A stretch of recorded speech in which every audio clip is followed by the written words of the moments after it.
Dahulu kala, di tanah Pasundan, hiduplah seorang putri cantik jelita bernama Dayang Sumbi. Karena suatu kesalahan, ia diasingkan untuk hidup seorang diri di tengah hutan belantara, ditemani kesunyian dan alat tenunnya. Suatu hari yang cerah, saat sedang asyik menenun di atas balai-balainya, alat tenun kesayangannya terjatuh jauh ke dasar lembah. Merasa lelah dan putus asa, Dayang Sumbi tanpa berpikir panjang mengucapkan sebuah sumpah, siapapun yang bisa mengambilkan alat tenunku, jika ia seorang perempuan akan kujadikan saudara, jika ia laki-laki, akan kujadikan suami. Tak disangka, seekor anjing jantan yang gagah datang membawa kembali alat tenunnya. Anjing itu bernama Tumang, seekor anjing sakti yang sebenarnya adalah titisan dewa. Demi menepati sumpahnya, Dayang Sumbi pun menikah dengan Tumang. Dari pernikahan yang tak biasa itu, lahirlah seorang anak laki-laki yang tampan dan kuat. Ia diberi nama Sangkuriang.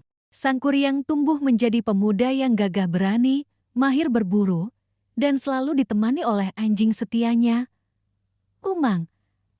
Tanpa pernah mengetahui bahwa anjing itu adalah ayahnya sendiri. Suatu hari, Dayang Sumbi ingin sekali memakan hati rusa dan menyuruh Sangkuriang untuk berburu.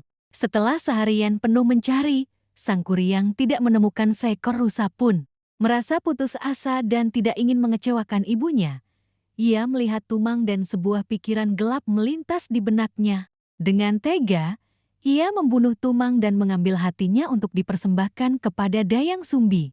Dayang Sumbi, yang tidak mengetahui apa-apa, memasak dan memakan hati tersebut.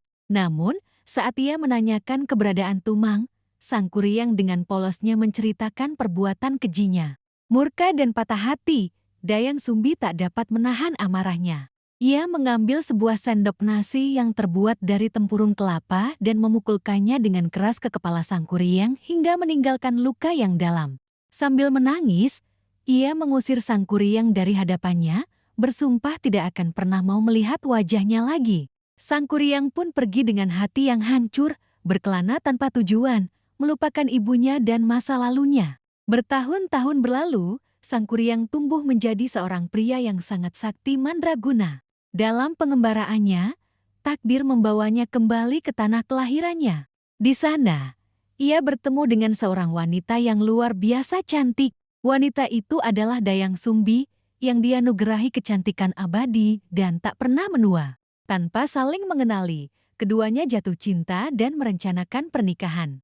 Sangkuriang terpesona oleh kecantikan Dayang Sumbi. Sementara Dayang Sumbi melihat sosok pria gagah yang mengingatkannya pada putranya yang telah lama hilang. Saat Sangkuriang sedang bersandar di pangkuan Dayang Sumbi, sang putri tanpa sengaja melihat sebuah bekas luka yang sangat familiar di kepala calon suaminya. Seketika, ia menyadari bahwa pria gagah di hadapannya adalah Sangkuriang, putranya sendiri. Dengan panik, ia berusaha menjelaskan kebenaran yang mengerikan itu, namun Sangkuriang menolak untuk percaya.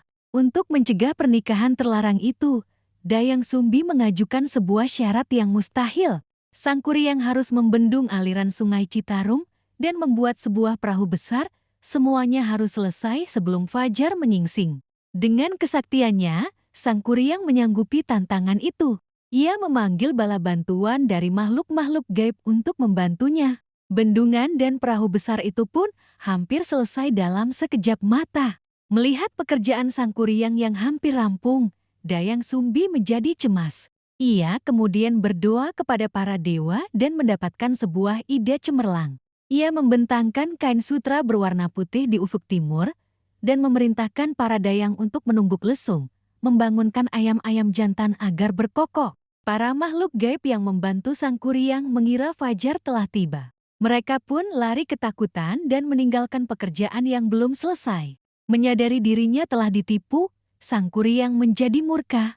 Dengan sisa tenaganya, ia menendang perahu besar yang hampir jeti itu hingga terbalik. Perahu raksasa itulah yang konon hingga kini dikenal sebagai Gunung Tangkuban Perahu.